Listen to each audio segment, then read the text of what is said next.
કૃષ્ણ મિત્રો, આજે આપણે બનાવીશું શિયાળા સ્પેશિયલ તાંદળજાની ભાજી। તો આપણે કડાઈમાં તેલ ગરમ મૂકી દીધું છે।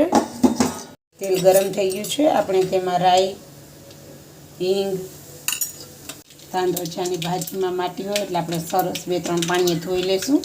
અને હવે આપણો વઘાર પણ સરસ થઈ ગયો છે તો આપણે તેમાં ભાજી એડ કરી દઈશું। અને તેમાં હળદર એડ કરીને તેમાં મધરવડીનું ધાણા જીરું એડ કરીશું, જે બહુ જ સરસ આવે છે। મધરવડીના બધા જ મસાલા આવે છે, હળદર, મરચું, ધાણા જીરું। અને જુઓ તેમાં નંબર પણ આપેલા જ છે, ફોન નંબર પણ, એટલે તમે ફોન કરીને પણ મંગાવી શકો છો। ઓનલાઈન પણ મળી જાય, એમેઝોન પર પણ મળી જાય છે।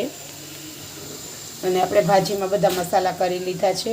ભાજીને સરસ હલાવી અને બધા મસાલા મિક્સ કરી લીધા છે। હવે તમને 5 થી 10 મિનિટ માટે થવા દઈશું।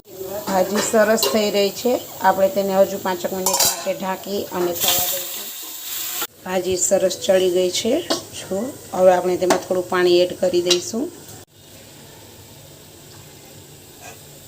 અને 5 મિનિટ માટે થવા દઈશું આપણે ભાજીને ઢાંકીને। ભાજી સરસ થઈ ગઈ છે। હવે આપણે ગેસ બંધ કરી દઈશું અને ભાજી જોડે રોટલા, ખીચડી સર્વ કરી શકાય।